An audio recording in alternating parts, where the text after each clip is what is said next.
গুৰু দক্ষিণা বুলি এখন আঁচনি লোৱা হ'ব। তাৰ কাৰণে আমি শিক্ষা বিভাগে গুৰু দক্ষিণা এটা পোৰ্টেল খুলিলোঁ যে কোন কোন বাদ পৰি গ'ল।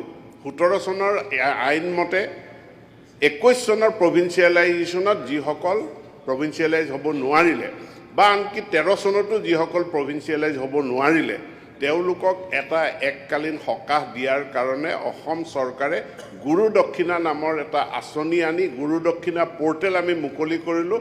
আৰু আজি মই পবিত্ৰ সদনক জনাওঁ যে 15,000 আবেদন আমাৰ গুৰু দক্ষিণা পোৰ্টেলত আহিছে আৰু এইখিনিৰ ভেৰিফিকেশ্যন হ'ব আৰু খুব সোনকালে চৰকাৰে ইয়াৰ ওপৰত সিদ্ধান্ত গ্ৰহণ কৰিব। আমি শিক্ষাৰ অধিকাৰ আইন NCTৰ গাইডলাইন ইয়াক অনুসৰণ কৰি আমি আমাৰ আইনখন প্ৰস্তুত কৰিছোঁ। গতিকে বিদ্যালয়ত ছাত্ৰ ছাত্ৰী আছে 25 গৰাকী, তাত বা 30 গৰাকী ছাত্ৰ ছাত্ৰী আছে, তাত 5 গৰাকী আমি শিক্ষক তেওঁলোকক প্ৰভিন্সিয়েলাইজ কৰিব আমি নোৱাৰোঁ। শিক্ষাৰ অধিকাৰ আইনে কৈছে যে মিনিমাম যদি 30 আছে তাত 2 গৰাকী শিক্ষককে আমি প্ৰাদেশিকৰণ কৰিব পাৰিম, 3য় গৰাকীক আমি প্ৰাদেশিকৰণ কৰিব নোৱাৰোঁ।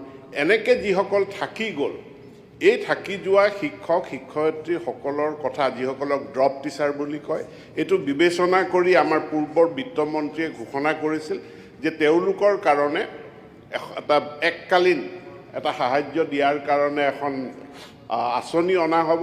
আৰু আমি শিক্ষাৰ অধিকাৰ আইন NCTৰ গাইডলাইন ইয়াক অনুসৰণ কৰি আমি আমাৰ আইনখন প্ৰস্তুত কৰিছোঁ।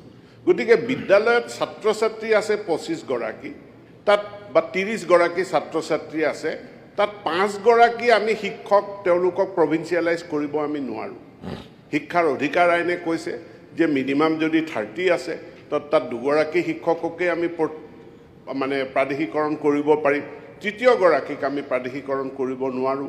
এনেকৈ যিসকল থাকি গ'ল এই থাকি যোৱা শিক্ষক শিক্ষয়িত্ৰীসকলৰ কথা যিসকলক ড্ৰপ টিচাৰ বুলি কয় এইটো বিবেচনা কৰি আমাৰ পূৰ্বৰ বিত্তমন্ত্ৰীয়ে ঘোষণা কৰিছিল যে তেওঁলোকৰ কাৰণে এটা এককালীন এটা সাহায্য দিয়াৰ কাৰণে এখন আঁচনি অনা হ'ব আৰু গুৰু দক্ষিণা বুলি এখন আঁচনি লোৱা হ'ব। তাৰ কাৰণে আমি শিক্ষা বিভাগে গুৰু দক্ষিণা এটা পোৰ্টেল খুলিলোঁ যে কোন কোন বাদ পৰি গ'ল। 17 চনৰ আইন মতে 21 চনৰ প্ৰভিন্সিয়েলাইজেশ্যনত যিসকল প্ৰভিন্সিয়েলাইজ হ'ব নোৱাৰিলে বা আনকি 13 চনতো যিসকল প্ৰভিন্সিয়েলাইজ হ'ব নোৱাৰিলে তেওঁলোকক এটা এককালীন সকাহ দিয়াৰ কাৰণে অসম চৰকাৰে গুৰু দক্ষিণা নামৰ এটা আঁচনি আনি গুৰু দক্ষিণা পোৰ্টেল আমি মুকলি কৰিলোঁ। আৰু আজি মই পবিত্ৰ সদনক জনাওঁ যে 15,000 আবেদন আমাৰ গুৰু দক্ষিণা পোৰ্টেলত আহিছে আৰু এইখিনিৰ ভেৰিফিকেশ্যন হ'ব আৰু খুব সোনকালে চৰকাৰে ইয়াৰ ওপৰত সিদ্ধান্ত গ্ৰহণ কৰিব।